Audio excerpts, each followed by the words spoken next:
The bamboo grove whispered under the evening breeze, its rustling leaves harmonizing with the quiet footsteps approaching Buddha.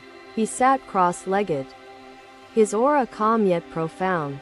As shadows danced around him in the dim twilight, I hesitated before stepping closer, the weight of unasked questions pressing heavily on my heart and mind. Buddha opened his eyes slowly, his gaze steady and filled with a depth beyond earthly understanding. "Why do you seek solitude, Master?" I asked, my voice trembling despite the calmness of his demeanor. He smiled faintly, the corners of his lips barely moving, yet his expression radiated compassion and wisdom. "Solitude," Buddha began, "is not an escape, it is a return, a rediscovery of the true essence within."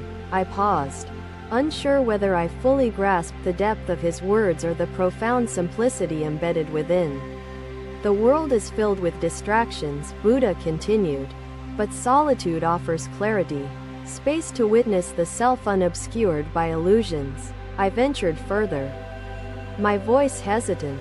"Does solitude not feel lonely, Master, as it separates us from others?" Buddha gestured to the bamboo grove surrounding us, his movements deliberate yet effortless. "A lesson in itself. Observe the bamboo," he said, "rooted deeply. Its strength comes from within, not from external winds or storms." I nodded, allowing his metaphor to resonate, though my thoughts swirled, seeking deeper truths hidden within his teachings. "The self," Buddha said, "is a vast and intricate landscape, yet few dare to explore its silent valleys." I felt his words cut through the confusion of my thoughts, their precision a testament to his profound insight.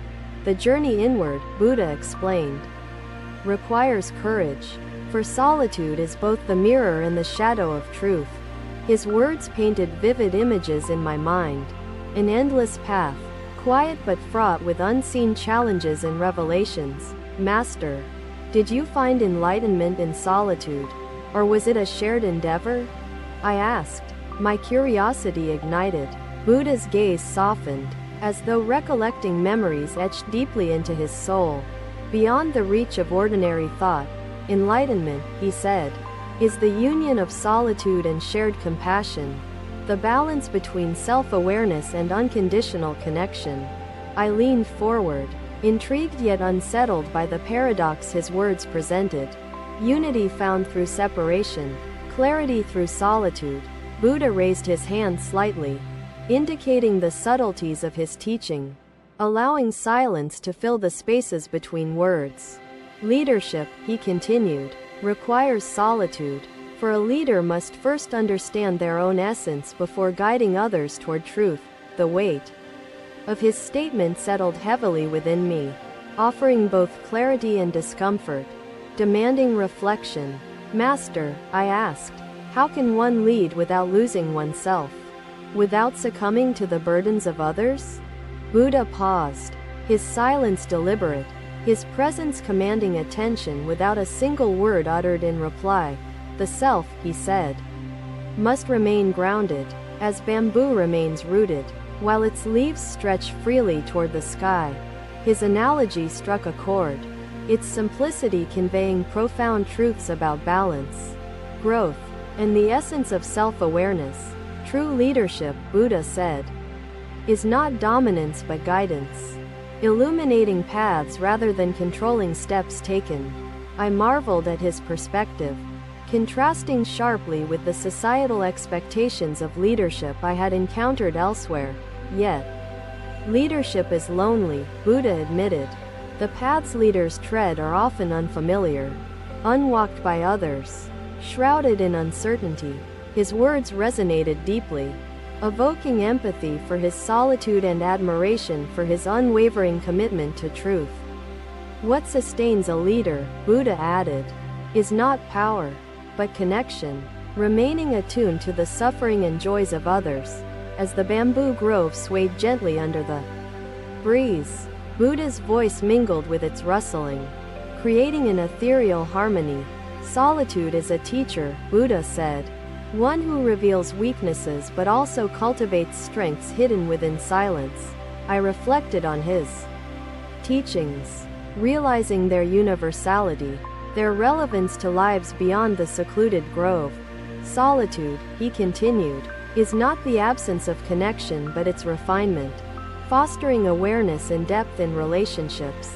The stars began to appear above the grove, each a distant light echoing Buddha's words of timeless truth. I discovered solitude as I wandered forests, Buddha said, finding clarity amid nature's quiet grandeur and uninterrupted rhythms. His voice carried an almost melodic quality, blending seamlessly with the ambient sounds of the tranquil environment. In solitude, Buddha explained, I faced the self, not as an enemy but as a companion awaiting understanding. I listened intently, the gravity of his experience illuminating paths I had yet to tread or even imagine. Master, I asked hesitantly, is solitude the only path to enlightenment? Or are there other ways as profound? Buddha regarded me with unwavering patience, his expression a quiet reassurance amid my uncertainty. Solitude is one path, he said. Compassion is another. Together, they are intertwined, forming the essence of enlightened being. His words offered a balanced perspective, dismantling illusions I had unknowingly harbored about exclusivity in spiritual pursuits. The world, Buddha observed, cannot separate solitude from connection, for each exists within and because of the other. I nodded, grateful for the clarity his teachings provided, yet uncertain of how to embody them in my life. Choose solitude not as an escape, Buddha concluded, but as a sanctuary, a space for growth and truth. His closing words lingered, woven intricately with the breeze that whispered through the grove's slender stalks. As Buddha returned to his silent meditation, I stepped away, enriched by his wisdom yet yearning for deeper understanding. Another day, another village. The Buddha walked along the dusty road, his footsteps silent yet profound in their deliberate rhythm. The villagers approached, their faces etched with worry and sadness, seeking solace in the presence of the enlightened teacher. A young mother stepped forward, clutching her infant tightly, tears streaming down her face as she fell to her knees. Master, she began, her voice trembling, my husband has passed away, and I fear for my child and our future. Buddha's gaze rested upon her, his expression calm yet filled with infinite compassion that radiated beyond words and gestures. He reached out, helping her to her feet, his touch gentle but steady, a source of immediate comfort and strength. Loss is inevitable, Buddha said softly, but suffering arises when we cling to what has already passed beyond our grasp. The woman's tears slowed as she listened, her attention captured by his voice, each word resonating deeply within her heart. There was once a tigress, Buddha began, starving and desperate, yet unwilling to harm her cubs for her own survival.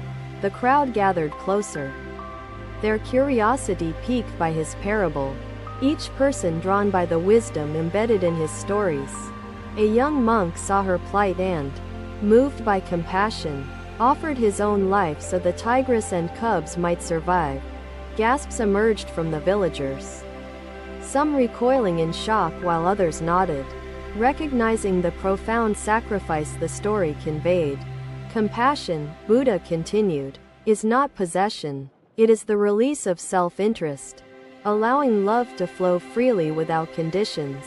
The mother's grip on her infant loosened, her trembling subsiding as her heart absorbed the depth of Buddha's teachings. But Master, she asked hesitantly, how can I endure this loneliness without losing myself to despair or fear?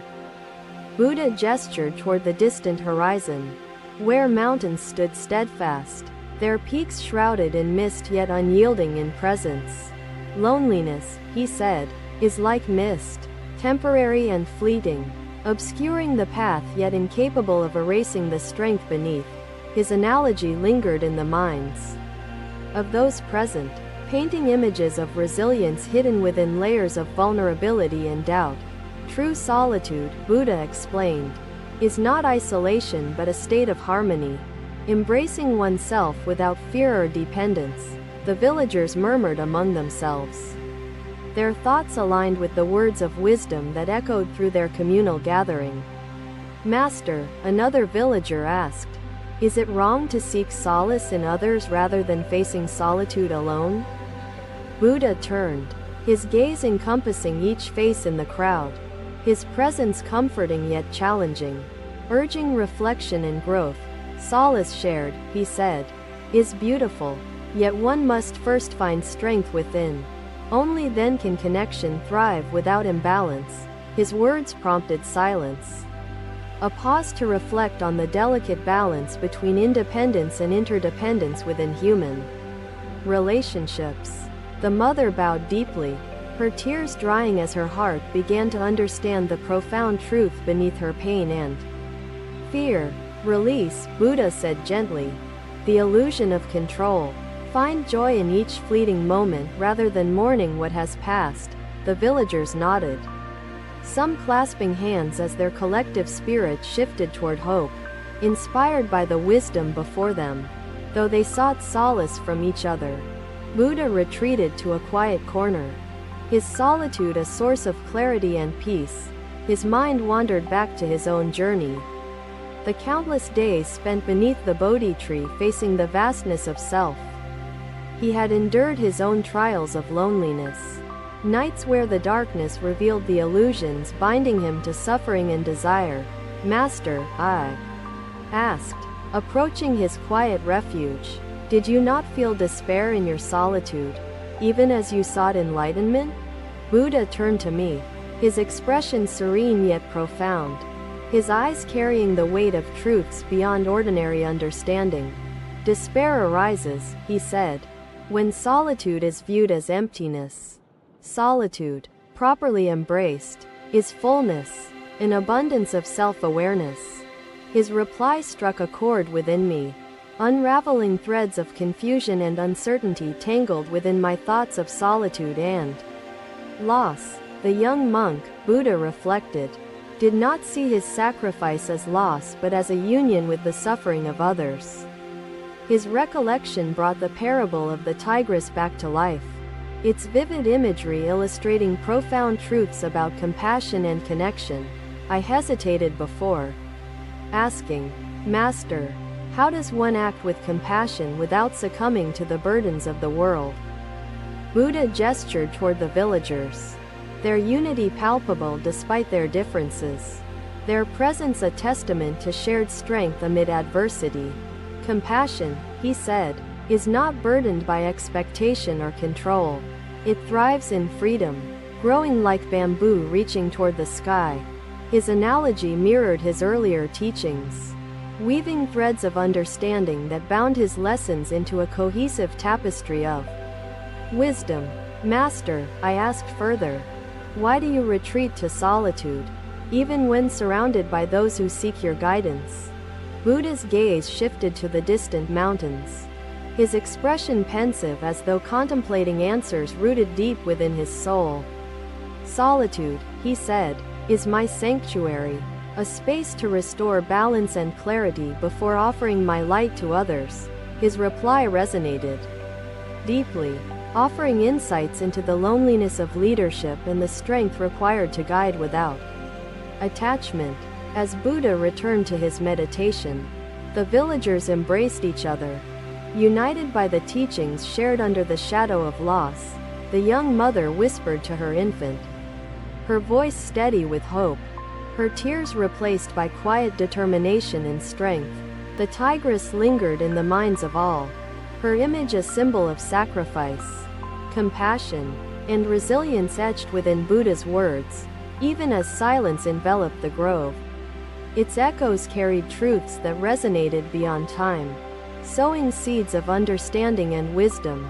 Another day, another monastery. The rain fell softly as Buddha walked through the stone corridors, his steps deliberate and calm. Disciples gathered, their robes soaked yet their spirits undampened, seeking wisdom amidst the rhythm of the monsoon's gentle embrace. Ananda approached Buddha, his concern evident, as he noticed his master spending more hours alone in silent contemplation.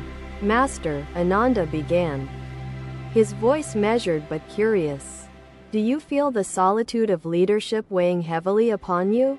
Buddha paused, his expression serene, the question hanging in the air like the mist enveloping the monastery's distant gardens. "Ananda," Buddha replied, "a leader must often walk alone. Not from preference but necessity. To understand the burdens others carry." His words resonated deeply, each syllable laden with a profound insight that transcended the simplicity of their construction. "Master," Ananda continued, "how does one reconcile this solitude with the need for connection and unity among the community?" Buddha gestured toward a droplet sliding down a leaf, its journey unhurried yet inevitable, a metaphor waiting to unfold. "Solitude," Buddha said, "is the source from which connection flows. Without it, unity lacks depth, and harmony becomes superficial." Ananda nodded, his curiosity piqued further, sensing a lesson embedded in the rain-soaked stillness surrounding their tranquil sanctuary. Each droplet, Buddha observed, exists briefly alone before merging with the river. Its solitude strengthens its eventual unity. The rain intensified, its rhythm like a heartbeat syncing with the unspoken truths whispered between master and disciple. "Master," Ananda ventured, "did solitude guide you during your night under the Bodhi tree, when Mara sought to break your resolve?" Buddha's eyes softened, a flicker of memory passing through them, as though revisiting that sacred and transformative night. "Mara's temptations," Buddha explained, "were reflections of the mind's clinging. Solitude revealed their impermanence, their inability to define the self." His voice carried the weight of experience, not as burden but as a lightness forged through profound understanding and acceptance. "In solitude," Buddha continued, "I faced fear, desire, and doubt not as enemies but as passing clouds in an open sky." Ananda listened intently, his own uncertainties dissolving in the clarity of Buddha's words, which painted vivid pictures within his mind. "Master," another disciple interjected, stepping forward hesitantly, "does solitude not risk detachment from those we wish to guide and uplift?" Buddha's gaze shifted to the disciple, his expression kind yet firm, as though acknowledging the depth of the question. "True detachment," Buddha said, "is not isolation but freedom from expectation, allowing one to guide without imposing or controlling." The disciple bowed his head, absorbing the lesson, his heart attuned to the subtle nuances of Buddha's enlightened perspective. "Leadership," Buddha added, "is the art of illuminating paths without insisting on the direction others must take."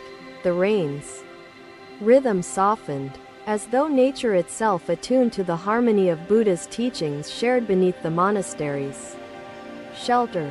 "The quiet footsteps of a leader," Buddha said, "must tread paths untrodden, forging clarity where shadows once obscured."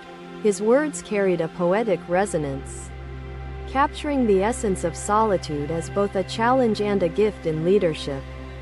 "Master," Ananda asked, "how does one find solace in solitude without succumbing to the loneliness it sometimes brings?" Buddha smiled faintly, his demeanor radiating calm assurance, as though his response had already been formed within the question itself. "Loneliness," Buddha said, "arises from resistance. Solitude, embraced fully, reveals the richness of the self, a sanctuary beyond external validation." Ananda reflected on these words, their simplicity profound, their implications stretching far beyond the confines of his immediate understanding. "The self," Buddha explained, "is a vast and intricate landscape, awaiting exploration, its truths unveiled only in the stillness of solitude." The disciples exchanged glances, their expressions a blend of awe and contemplation, each grappling with their own internal landscapes. Buddha gestured toward the rain-soaked garden. Its beauty understated yet undeniable. A mirror of nature's harmony within impermanence. Just as rain nourishes the earth, Buddha said, solitude nourishes the soul, fostering growth unseen but deeply transformative. The rain ceased, leaving the monastery bathed in a gentle glow. The world refreshed and alive with the essence of renewal. Master, Ananda said softly, how do you balance the needs of others with the need for your own solitude? Buddha's expression grew contemplative, his gaze distant yet focused, as though peering into truths both timeless and immediate. Balance, Buddha replied, is found not in equal measures but in attunement, sensing when to give and when to withdraw. His words resonated as a guide, offering a framework for navigating the delicate interplay between self and other. Solitude and connection. The leader, Buddha continued, must remain rooted in awareness. Like a tree standing firm while its branches extend toward the sky, the disciples bowed deeply, their reverence a silent acknowledgement of the wisdom shared within the simplicity of Buddha's presence. Buddha turned toward the monastery's inner chambers, his footsteps quiet yet purposeful, a living embodiment of his own teachings. As he retreated to solitude, the disciples remained, their hearts and minds enriched by the clarity offered through his profound guidance. The rain began again, its rhythm now familiar, each droplet a reminder of the lessons found within the stillness of solitude. Thank you for watching. Buddha's teachings are always with you. Subscribe to our channel and we will see you in the next video.